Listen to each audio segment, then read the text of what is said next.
Alisa mengatakan bahwa pada suatu momen itu kadang-kadang si Stephen ini memasukkan bayinya itu ke dalam lemari es agar supaya bayinya tidak menangis. Untuk mendapatkan izin menikah, mereka berbohong bahwa mereka ini tidak memiliki hubungan darah.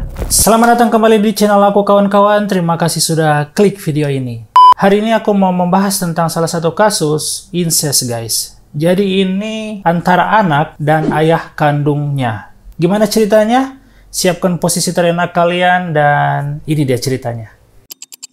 Stephen Walter Pladl lahir pada tahun 1975 di Amerika Serikat. Pada usia 20 tahun, Stephen bertemu dengan Alisa, yang saat itu masih berusia 15 tahun. Mereka berdua ini mulai pacaran lah. Dan gadis ini, si Alisa ini mulai melarikan diri dari rumahnya, Texas, ke New York, di mana dia akan menikah dengan Stephen. Saat Alisa ini masih berumur 16 tahun, dia sudah hamil guys, dan melahirkan anak yang bernama Dennis. Nah, pada usia 8 bulan, Dennis ini disiapkan untuk diadopsi. Orang tuanya mengatakan bahwa mereka ini masih terlalu muda lah untuk bertanggung jawab atas seorang bayi, dan tidak mampu secara ekonomi lah. Alisa ini mengungkapkan alasan sebenarnya yang membuatnya yakin bahwa adopsi itu adalah jalan terbaik ya. Alisa ini telah menyaksikan adegan-adegan aneh Stephen dengan Dennis dan hampir yakin bahwa sang ayah ini telah melakukan pelecehan terhadap bayinya yang masih berusia 8 bulan. Alisa mengatakan bahwa sejak putrinya lahir, ayahnya ini atau Stephen ini tidak menunjukkan kasih sayangnya kepada anaknya. Dia tidak mau menggendongnya dan menjadi sangat kesel sama tangisan bayinya sendiri.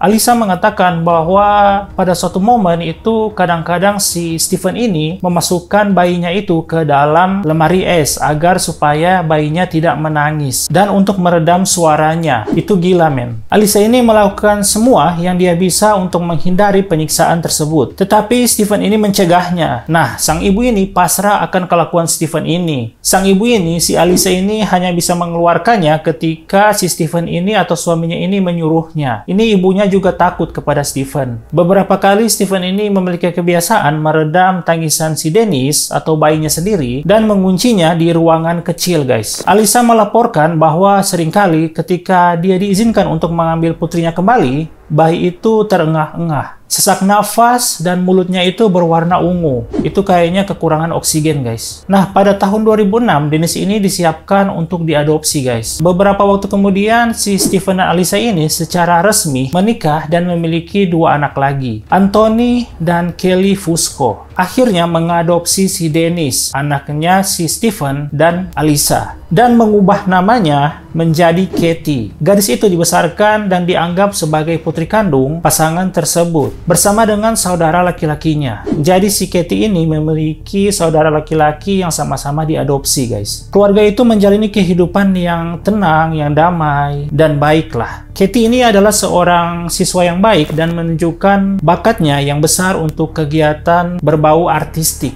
Rencananya setelah lulus SMA, si Katie ini akan melanjutkan ke universitas dan belajar tentang marketing online gitulah. Dan si Katie ini dia itu adalah seorang vegetarian juga, nggak makan daging, padahal enak loh. Nah, pada bulan Agustus tahun 2016, saat Katie berusia 18 tahun, orang tuanya ini telah memberitahukannya bahwa si Katie ini adalah anak angkat mereka. Karena mungkin sudah cukup usia untuk dia mengetahuinya. Nah, si Katie ini memutuskan untuk mencari orang tua kandungnya, yaitu si Stephen dan si Alisa. Dia mencarinya di akun media sosial, yaitu Facebook. Si Alisa dan si Stephen ini, orang tua kandungnya Katie ini sangat bahagia karena mendengar kabar dari si Katie. Dan pada bulan Agustus tahun 2016, Katie ini memutuskan bahwa kuliahnya itu dicuti lah. Dia tidak meneruskan kuliahnya. Dan pada tanggal tersebut, dia juga memutuskan untuk pindah bersama orang tua kandungnya di Knightdale, North Carolina. Orang tuanya ini pertama itu tidak menyetujuinya, tidak terima dengan keputusan si Katie, dan tidak nyaman atas situasi tersebut. Tetapi si Katie ini sudah cukup umur, dan akhirnya mereka ini memutuskan untuk mendukung si Katie ini. Jadi mereka memutuskan untuk Oke lah, biarkanlah Katie pergi bersama orang tua kandungnya. Hal-hal di rumah keluarga Pladel ini itu berjalan dengan tidak baik, guys. Meskipun pasangan ini masih tinggal bersama, Stephen dan Alyssa ini tidak tidur bersama di kamar yang sama. Jadi mereka ini tidur secara terpisah. Istrinya ini selalu menjadi korban kekerasan fisik dan verbal. Dan semua orang di rumah itu takut kepada Stephen. Nah, dalam suatu hari, si Stephen ini membuang kucing tetangga, guys, dengan tangan kosong dan kemudian membuangnya ke tempat sampah tanpa seolah-olah itu tidak ada yang terjadi. Rumah Stephen ini itu hidup sesuai dengan moodnya Stephen. Jadi kalau misalkan moodnya lagi baik, rumah itu juga baik-baik saja. Tapi ketika Stephen ini suasana hatinya sedang buruk, keluarganya itu harus mengunci di dalam kamar. Dan sementara si Stephen ini meninju dinding-dinding di dalam rumah dan menghancurkan benda-benda di dalam rumah tersebut. Agak serem ya. Ketika Alyssa mengatakan bahwa dia ingin bercerai, si Stephen ini mengatakan bahwa dia akan bunuh diri dengan menembak dirinya sendiri. Hal itu membuat si istrinya ini tidak jadi untuk menceraikan si Stephen karena takut akan melakukan hal tersebut. Karena dia tahu bahwa Stephen ini mampu melakukan apa saja dan di atas segalanya, guys. Nah, satu-satunya bagian yang membaik dalam hubungan Stephen dengan putri-putrinya yang masih kecil, guys. Alyssa tidak melihat adanya tanda-tanda pelecehan seksual, tapi ada beberapa momen penghinaan dan kekerasan. Nah, salah satu anak mereka itu menderita autis, dan Stephen itu biasanya memanggil dia terbelakang. Ketika setelah Katie ini pindah bersama keluarga kandungnya, Alyssa ini mengatakan selaku ibunya, dia mengatakan sejujurnya bahwa kenapa dia mengangkatnya untuk diadopsi adalah karena Stephen ini telah menyiksa dirinya semenjak si Katie ini masih bayi. Jadi itu alasan ibunya. Nah, Katie ini itu semacam nggak peduli apa yang ibunya bilang. Semacam ya udah gitu, nggak peduli apa-apa. Dan sejak saat itu, situasinya itu semakin memburuk. Stephen ini mengalami perubahan drastis dalam kepribadian dia dan penampilannya sejak Katie itu berada di rumahnya. Dia itu menjadi tidak peduli terhadap rambutnya dan jenggotnya dan mulai mengenakan celana panjang dan kaos yang cukup ketat lah. Nah, pada saat itu Stephen ini menganggur, guys. Lebih banyak menghabiskan waktu di dalam rumah bersama putri-putrinya. Sementara Alyssa ini bekerja sebagai supervisor di sebuah toko. Nah, 6 minggu setelah Katie ini pindah ke rumahnya, ke orang tua aslinya, Stephen ini mulai tidur di lantai kamarnya Katie, yang membuat si Alyssa ini mulai khawatir, guys. Setelah beberapa malam, ia memutuskan untuk menegur si Stephen ini. Namun suaminya ini bersikap kasar dan mengatakan bahwa itu bukan urusannya. Pada hari yang sama, Stephen ini meninggalkan rumah bersama Katie dan tidak kembali hingga keesokan harinya.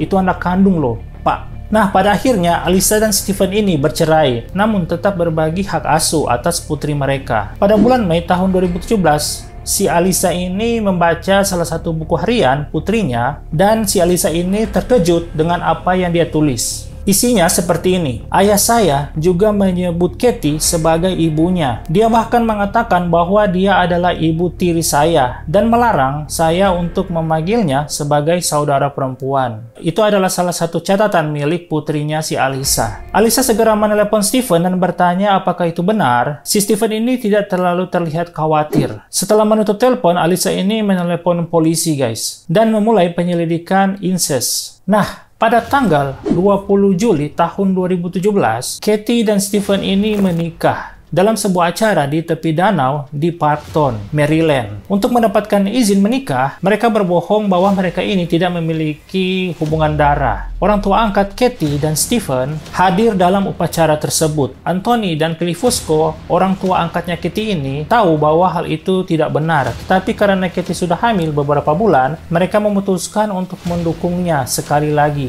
demi anak yang sedang dikandung Katie. Pada tanggal 1 September tahun 2017, putra pasangan ini, Bennett Pladel, lahir. Mereka pindah ke sebuah rumah di ujung jalan North Carolina. Segalanya itu tampak baik-baik saja, tapi tidak lama kemudian, Katie melihat wajah asli Stephen.